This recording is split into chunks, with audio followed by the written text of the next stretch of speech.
Okay, fantastic. The agenda approval by Mr. Maines and seconded by Mrs. Dillard. Is there any discussion? Hearing none, we'll proceed to vote. Maines? Yes. Dillard? Yes. Drone? Yes. McMurray? Yes. Thompson? Yes. All right, motion to approve the agenda passes. First discussion item is the state budget impacts on educational funding. Mr. Stevens or Mr. Moran? Moment. Okay. Unless you want to start, Aaron, but Go ahead, Dave. okay, I'm still documenting something here. Okay, well, that's fine. But we did get an email, right? Am I making that up? Today. Yes. From was that the Bassett email? Yes. Okay. Okay. So the state budget is it's really a hot button at this time. As we've all been a part of these past few years, the state of Ohio has seen serious increases in property tax valuations across the state. Every 3 and 6 years, the county auditor's offices reappraise and revalue the homes based on the sale values in the area. And we've seen 25, 30, 35% increases in all of the 88 counties across the state. I believe Miami County's increase was between 25 and 30 a couple years ago. And with that, you see larger tax rates. And so a lot of our senators and congressmen, they're all worried. They're all being told, hey, taxes are too high, so what can you do about it?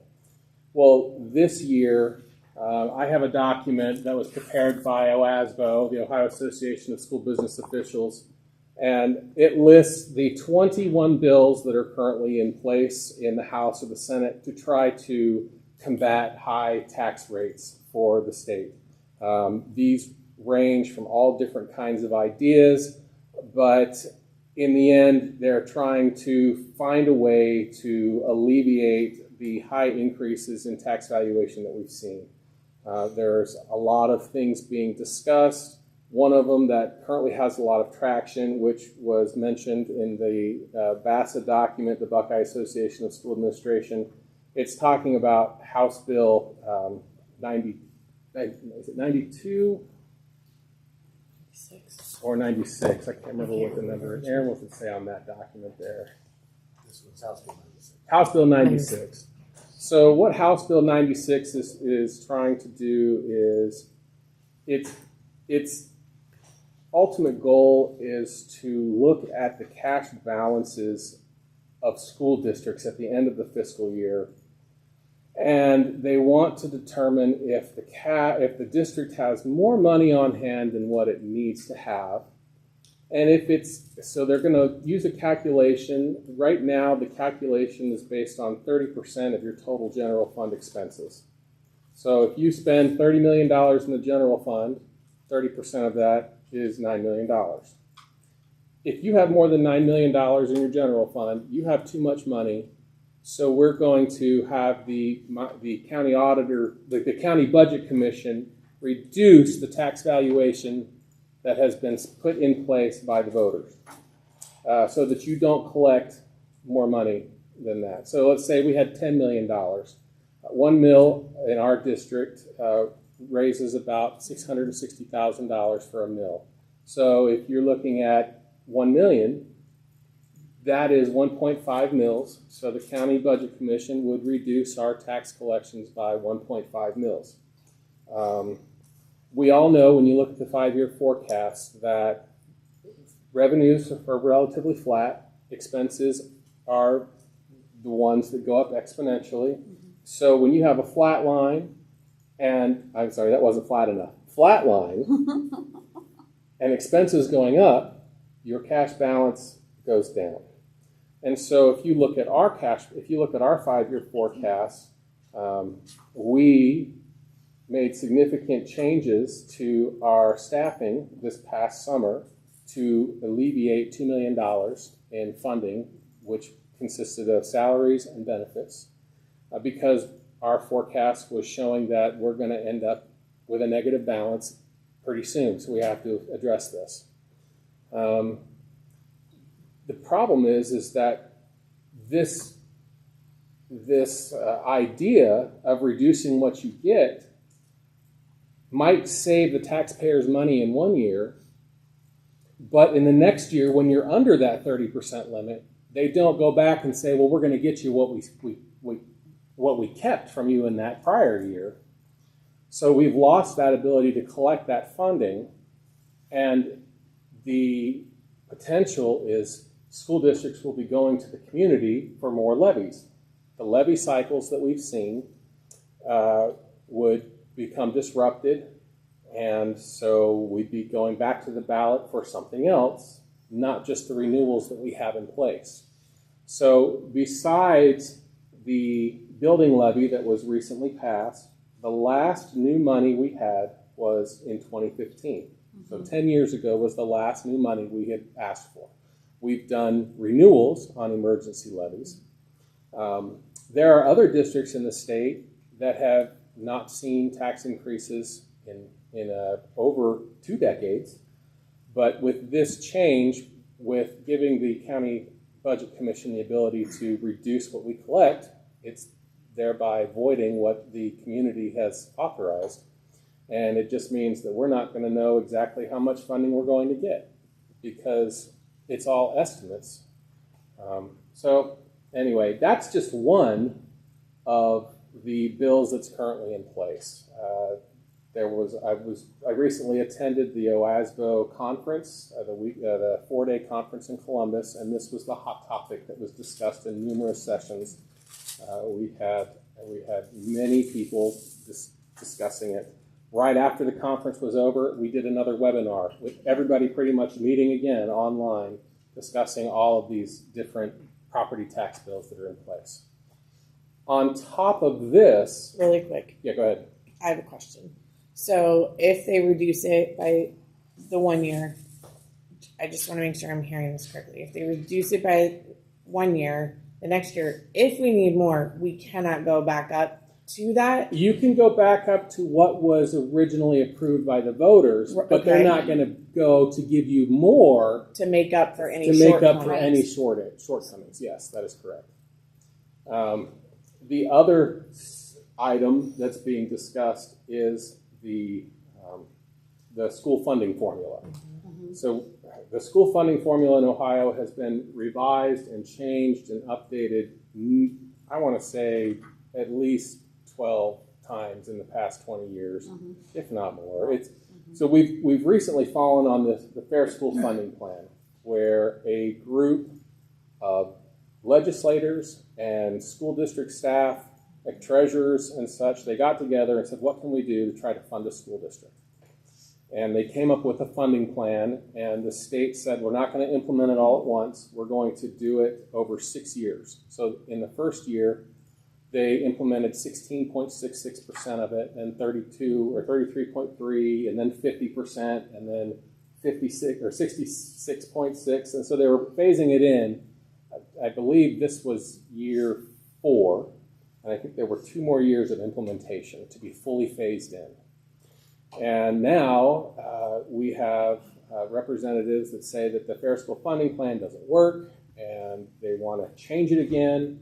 And so there's a discussion of going to something different. And it's really hard to budget when, even in the forecast, we have a paragraph that states we rely on state budgets that are passed every 2 years, and these can change. It might not be consistent every 2 years, and so it's just we go off of the best information we have available.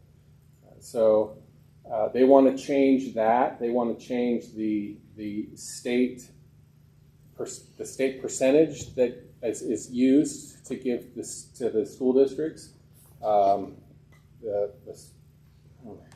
Aaron, can you help me? The state fund, the fair funding formula this year was not going to be updated to reflect everything. They were using 2022 inputs versus 2024 inputs. Inputs. The House budget is its own formula. It's not the fair funding school formula that's been tweaked. It's a completely separate funding formula. So the governor wanted to change it, and they were actually going to reduce the state revenues that we would receive. According to how the governor had put his bill in, we were going to lose $274,000 in the first year, and another $265,000 in the second year, for a total of $540,000. Well, then, the total would have been more like $800,000. It was minus 264. Correct. Plus an additional minus, so we went down. Correct. 814,000. Yeah. 814,000. So then the House Bill 96 put in place. They want to change the formula. What they're trying to do is make people happy, and so they said, "Hey, we're going to change the formula, but you're not going to be hit like that." So for Tipp, it was going to go down. We're going to get a little bit more. Yeah, a little bit more. This doesn't look right. Yeah, it wasn't a lot. Actually, so Yeah. It's flat funding. Yeah. But our funding is based on student enrollment. It's student enrollment. So for those that don't remember, if you recall, the state values a child's education in the districts. They're providing upwards of $8,100 for a student.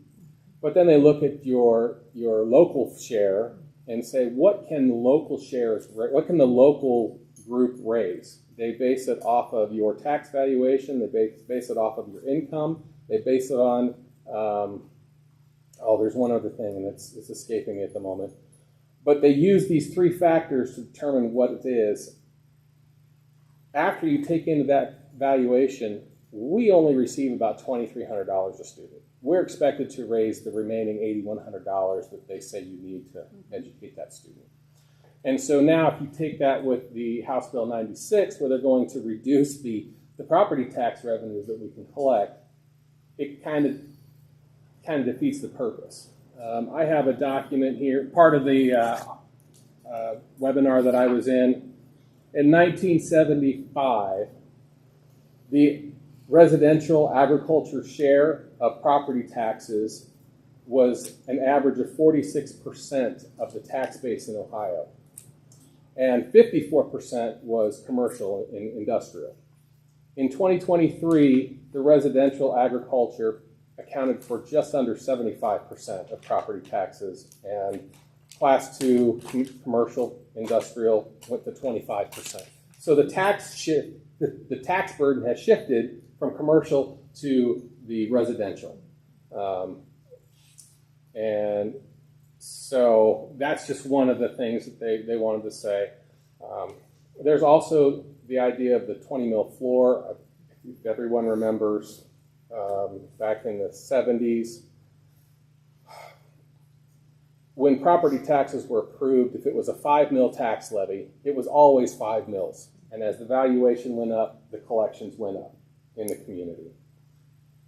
The legislature passed a law, House Bill 920, which instituted the 20 mil floor. Basically, it said if it passed for 5 mils 5 years ago, and it collects $5 million, it's going to collect $5 million today on all of those homes that were in place 5 years ago. But we will provide extra for new construction that has been built since then. And so you do capture additional revenue. But that 5 mil levy is now collecting less millage. And so now what was 5 mils is now 4.95. What was 4.95 is now down to 4.9, which is why the emergency levy that we have passed, I cannot remember the numbers, but the millage rate, the aggregate millage rate is lower than what it was before. Emergency levies are a little different because that is just a fixed sum levy. If we said we're going to collect $2 million, that's all you can collect. Doesn't matter how much new construction there is, $2 million is what you get.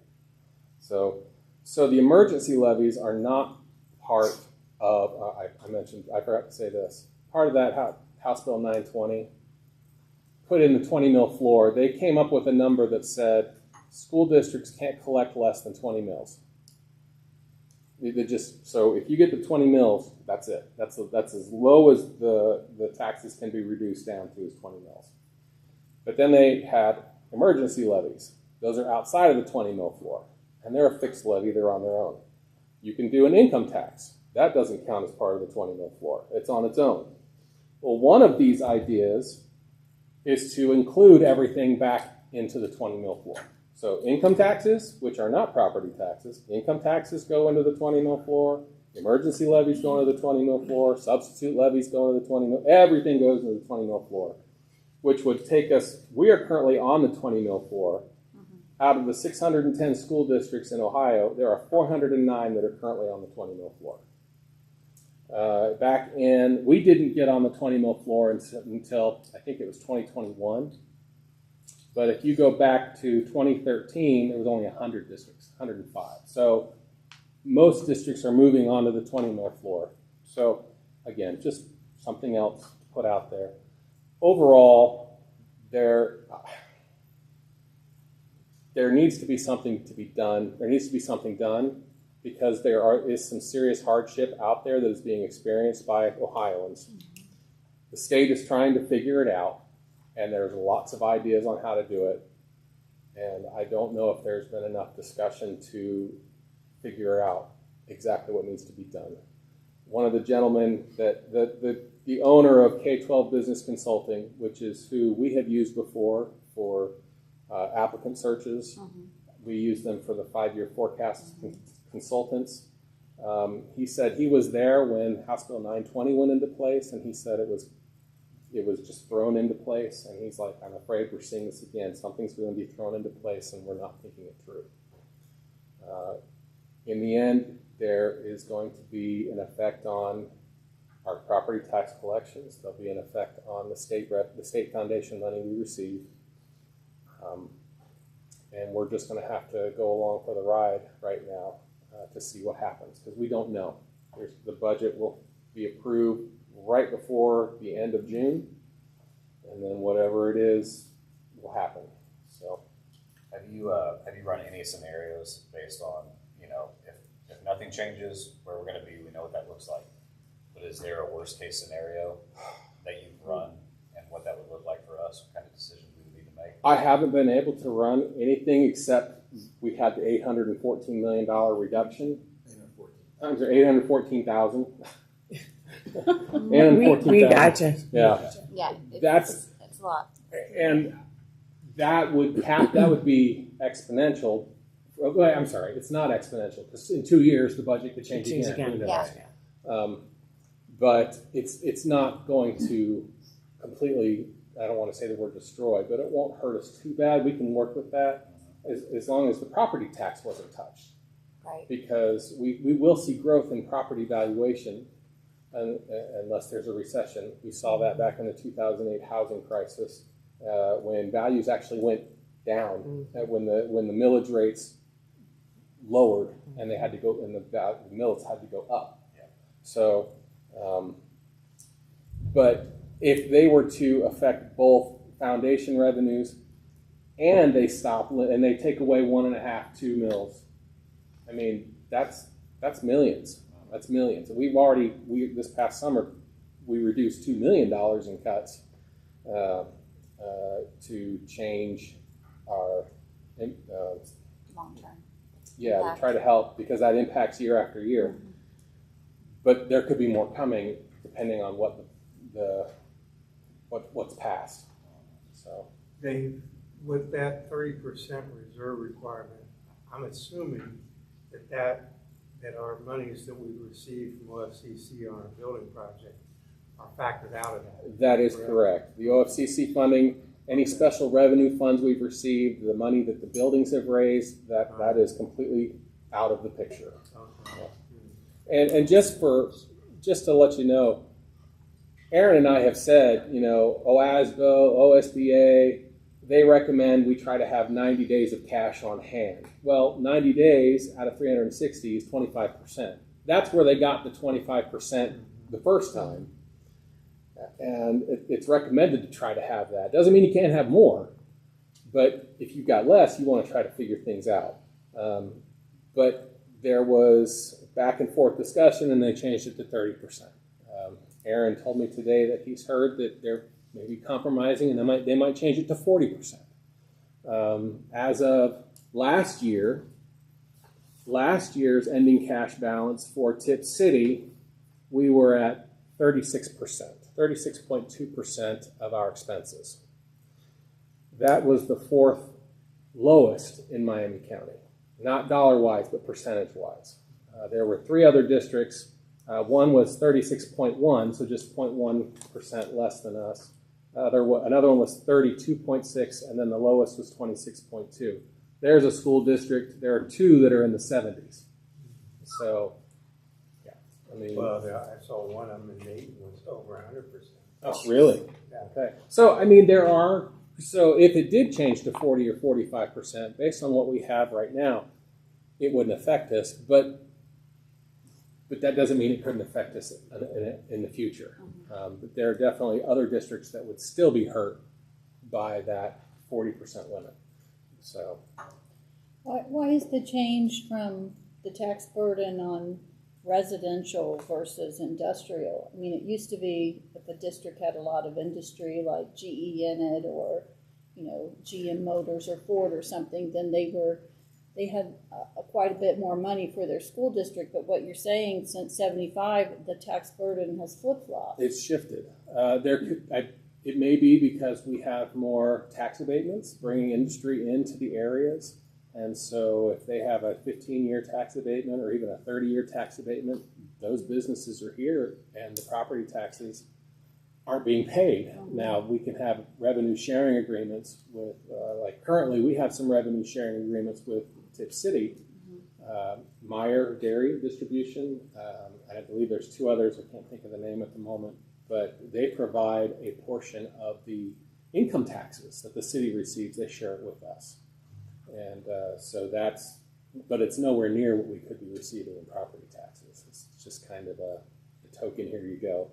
I'm not going to say that the amount is insignificant. I mean, it's hundreds of thousands, low hundreds of thousands, but it's yeah.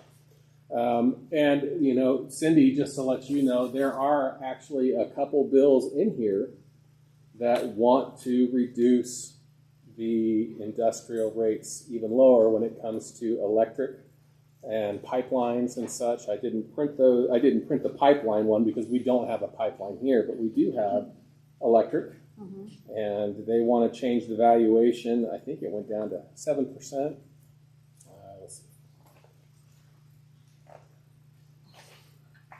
And not only that, but the state is also currently looking at changing income tax collection rates for the state. So they're looking, or it has changed. In 2024, there's only three levels of income tax. If you make below $26,051, you pay zero. If you make between $26,000 and $100,000, it's 2.75, and anybody over $100,000 is 3.5. So those are the three levels. Back in between 93 and 2004, there were 9 different income tax levels.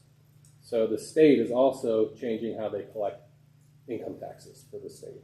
And if anybody had heard, I believe I saw. I'm going to say his name incorrectly. Is it Vivek Ramaswamy? I think he's running on the state governor with the platform of zero income taxes. So, I mean, there are changes that are happening or that are going to happen. What would the potential for the new housing developments that are going in over here? What's that potential with? I mean, with the valuation, well, there is a potential for increase on the construction there. I don't know what the homes will be valued at, but we'd also have to look to see if there's abatements. Milton, when I was at West Milton, they put in a residential area with 200 homes, and they had 4-year tax abatements, but they were to pay for the infrastructure that was put in. So the money went to the developer to pay off the loans that they took to put in the water and the sewer and the electric lines and everything for that. That could be what would happen here in Tipp as well. We would see a tax abatement most likely for the beginning, and then when those come onto the tax rolls, we would see an increase. It would be on the 20 mills, the regular operating levies, not on the emergency levies, because again, the emergency levies are the single-sized piece of pie. It doesn't matter how many people are there; you still get this. You have a single piece of pie that gets shared among all the people. We would see increases go up on the 20 mill floor side because of inside millage and such on the new construction. An increase in students. And an increase in students, that is correct. Yes. So just ask the question, what sort of disposable assets does the district possess? I know we had some discussion about some land that we had. So Last year. we currently own land on Michaels Road. There are a few properties over there. One of them is restricted though to being a land laboratory, and that was a 50-year agreement. I want to say it runs out in 2036. So don't quote me on that, but we're still a decade away at least on being able to change that. I'm not sure if we're actually using that property at the moment to take kids to, because there are trees there that are dangerous and need to be felled, I think is the word. But that is property that we have. The Broadway site will become available property in a few years when the K-8 building is completed and the Broadway building is we move out of that. The Tipp City Board office will become property available when we revitalize or remodel the LT Ball for a new board office. Those are the land areas that we The only have. other land we have is the west of the practice field. Yeah, and then there's the practice field, but I don't count that Not the separate. practice Yeah. field, but the field. The That's field. ours too. Yeah, and I don't take that out because that's connected to our property, and so. So just as a note of potential, I mean, if we get down to it and we're getting to a place where it's like, we're gonna have some real trouble with if the worst case scenario happens. I think the last thing that we wanna do is let go of some land, but if we had to, do we have the option of potentially selling that and recovering those funds for the district? So there's currently, the requirement is if you want to get rid of property, there's a requirement that states you have to first look within the district to other school districts that might be in the districts / community schools, private schools, and or you offer it to another governmental agency. You can do something. You can work with them. It's the same steps that Broadway. Okay. Yeah. You have to sell it to, put it up, offer it to certain people, and then you can put it up for public auction or private. When it's been, Private. yeah. It's just those. So it's not gonna work the same as if it was a privately held No. property where you can sell it for We free. couldn't just go to a developer, because we've been approached by a developer before, years ago. It was, hey, that land on Michaels Road, what are you doing with it? Well, we have to hold on to it for now because of the land trust. But we can't just turn around and sell it in a private sale either. So we'd have to go through all of the steps, and then if nobody goes for it, then we could do a private sale. Gotcha. Is there anything besides land that we have? No. There's a lot of talk that a lot of these budget changes are due to the increase in vouchers available. Is there truth to that? Is there something that we should do as a board to be active in terms of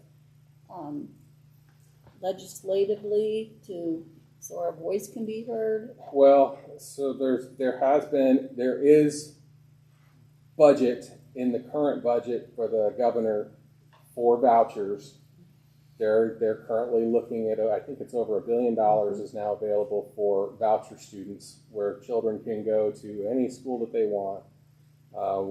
This is not new. This is something that was put in place last year, but the effect of it was 2 years ago. The effect, they were trying to allow more students to have school choice and to allow students, low-income students, the ability to go to a different school. And it turns out they've looked at the results. It's not who's using it. And that's not who's using school voucher programs. It's actually students that have still never stepped foot in a public school. Mm-hmm. They're just now taking the kids that have always been in private school, and the money's going to the private school. So It's state funding going to private school districts. It's just moving money from the public to the private sector. And there's not as much oversight, if any, on the private schools. There's none. requirements. There's no requirements. There's money going to community schools. Community schools are considered public schools, but they're not public districts. They don't have the taxing authority like we do. But they have requirement. They're regulated by ODE and such. Just not as many requirements as we have. So what Cindy is referring to is there's a group called Vouchers Hurt Ohio. It's a group with this. I can't recall who it was that started the group, but there are public school districts that have signed up to be part of the Vouchers Hurt Ohio group that is suing the state and trying to say, stop doing what you're doing. It's not legal. Stop giving the state funding to private schools. And there is a membership fee so districts are signing resolutions to become members of the Vouchers Hurt Ohio group, and they're part of the lawsuit against vouchers. I personally don't think we should spend money on joining that group. I don't know what the cost is. That doesn't mean I support the vouchers, but I'm just focusing on Tipp. Well, I didn't mean that when I brought that up. There is that. Mm-hmm. There is that consortium, but there's other ways that we can, as board members, show our concerns. Okay, yeah. You know, legislatively, who do we reach out to and let people know about our concerns about the way the budget is moving. So they talk a lot about that at OSBA, and maybe that's a role we need to increase personally. I see that for myself, that maybe that's something I can do to support the district. And I do know that there is a big cost, and the number of districts that have joined this Vouchers Hurt Ohio has increased, twofold? Yeah, I haven't looked. So it's like, it's over half the districts in the state have joined it from the 800, or is it 800 districts? There's about 610. Yeah. So, so I just, they're going to keep taking our money, and we're going to keep trying to find a way to make up the money, and maybe we can just be heard about our concerns. So on April 10th, we did receive an email from OASBO, and in there's some information on things that we can do. So maybe go back and look at that, and we can work on creating something that talks about, contacting your senators, reaching out, letting them know your concerns. I think that would be a good step for us all to take. I know that some districts have been asked to, for all of the districts, they've said, get your representatives in your school, show them what you're doing, show them why public schools matter. I know that Aaron recently had, was it Senator Houston? Was here looking at a program at the high school, the AI Academy, and we're trying to show that we are doing a good job. Public schools are worth it. We're worth the investment. So just an FYI, because we talk about the budget every day in my job. With the Ed Choice, it's almost 90% of the students that have taken the vouchers don't even qualify as low income. They're 90% of them. They would have gone there anyway. And that's our tax dollars that are paying for another kid to go to a private school that has no testing or anything. Originally, when Ed Choice was put out there, it was actually a school had to perform 3 years in a row, significantly lower, and that school was identified in the district as eligible for a voucher. So probably Tipp City would have never been impacted by that. And the students received the voucher, but then it's expanded Yes. beyond that, and now it doesn't have anything to do with school No. performance, academic performance. It has nothing to do with performance ratings. And that's the problem. Yeah. Well, I won't name any names, but I know of a local private school that when this first passed, didn't change anything about their tuition. And then once the vouchers kicked in, they raised their tuition. They all So, did. They sent letters home too, probably to the Yeah. families and let them know, please. Yeah. And so Apply for the some voucher. of those families experienced a month or two of, having the benefit of those vouchers, and they're like, oh, we're just going to raise tuition again. So it's basically double dipping is what they're doing. So it just seems ripe for corruption. But anyway, that's beside the point. Broken system. I agree with what Dave said. I mean, I think that we need to be cognizant of what's happening here. But I think the best way to do that is to keep showing everyone, including the representatives, that we're here, because our local reps were here. And I think we need to keep showing them what we're doing, and that this is a positive place for kids to be here. That's going to speak volumes. I've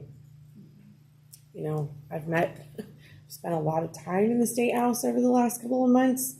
And I mean, they're humans just like we are. I think the biggest thing is I'll go back to saying a phrase that I've said often. They don't know what they don't know. Right. So unless we show them, tell them, hold their hand and bring them through the front door, send them a video, send them a picture, I think that that's one way that we can definitely help. And if that means calling them, which, trust me, I do often, I text them. And I'm like, hey, this is what we got going on today. What you doing? I do. So, I think we just need to keep reaching out and showing them how awesome our staff is, our kids are, where we're going, the vision, the camaraderie, the spirit of the district. And I think that, maybe some of the kids that are going to those private schools as well will want to be here, a part of that. So, Is there any of those bills? I don't expect that you're a political science major and you've gone through all of them with a fine-tooth comb. Is there any of them that appear to be more beneficial or a better idea than There's a bill in here. Let's see if I can find that. I'm just thinking if we have some good research on what would be, if something's going to get passed, if we have some research and some information on what would be the most preferable for us, then maybe even throwing our weight behind, hey, you need to come see our stuff, but also, if you're going to vote for something on our behalf, we would prefer it be this This particular one over bill this Yeah. one. over this one. Yeah. Senate Bill 22 is it's called authorized tax credit certain homeowners and renters. Okay. And it's to authorize what they call a property tax circuit breaker, which is for eligible homeowners and renters whose property taxes or a portion of their rent attributable to property taxes exceeds 5% of their income. So we have homestead and rollback taxes where we get credits where the state pays on our behalf. If you recall, back in 2013, a new law went into place that said, hey, we're going to stop doing the rollback. Anything that was passed after 2013, there was no rollback credit. There's no 10% savings. Another bill, actually, I can't think of the name of it, but there's another bill that actually wants to re-implement the rollback credit on all levies, even the ones that occurred after 2013. So we do have the 2015 emergency levy does not have a rollback on it, but that one would add it.